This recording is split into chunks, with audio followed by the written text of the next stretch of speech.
When they had heard the king, they set out. And there ahead of them went the star that they have seen at its rising, until it stopped over the place where the child was. When they saw that the star had stopped, they were overwhelmed with joy.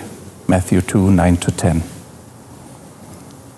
The story of the wise men who followed the star find the newborn child in a stable in Bethlehem and paid homage to him with gifts of gold, frankincense, and myrrh is one of the best known and best loved story in the Bible.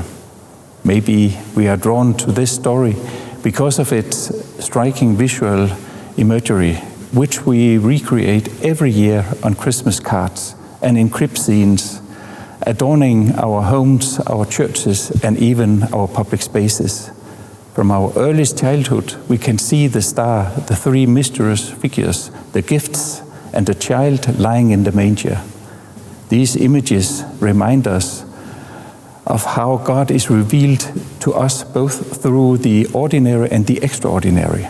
But maybe we are also drawn to this story because it reminds us of what it means to be church, bringing light and life to the world.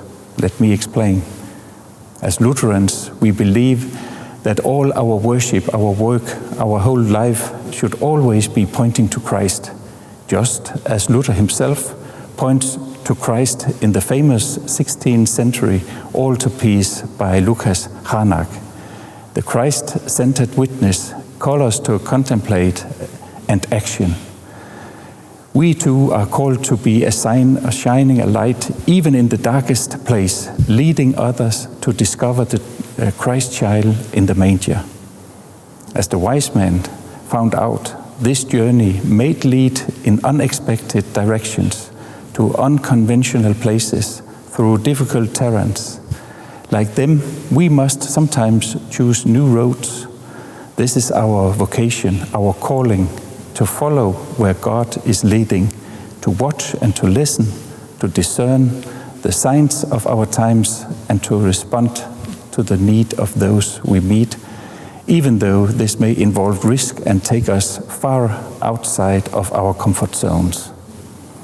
Where is the star leading me and you today? Where are we being called to stand with the marginalized, to give food and drink to the hungry and thirsty, to clothe the naked, to invite strangers in, or to visit the sick and the prisoners?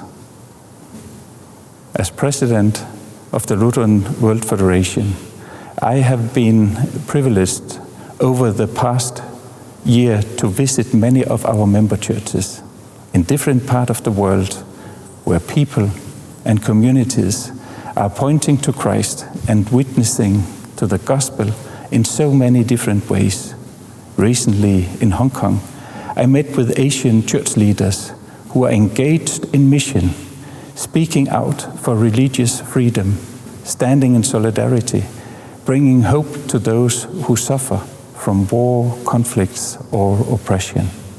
In Brazil, I witnessed the strength of churches committed to peace and justice, caring for God's creation and accompanying the most marginalized people in their communities.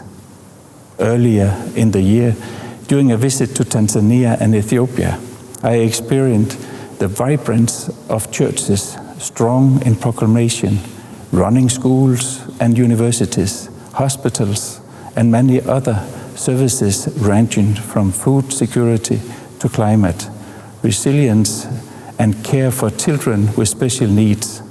I visited to Ukraine and neighboring Poland. I saw there firsthand how churches are on the front line, standing in solidarity, bringing much needed hope to those fleeing from Russian aggression.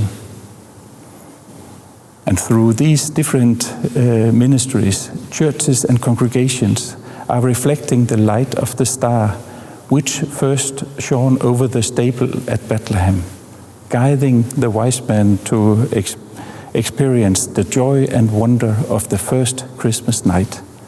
Like the star, they direct us to the Christ child, the light of the world, who brings hope and healing to our wounded world, in Bethlehem, in Gaza, throughout the Middle East, and in so many other places. Let us pray to God's healing, for peace, and for an end to conflict and suffering.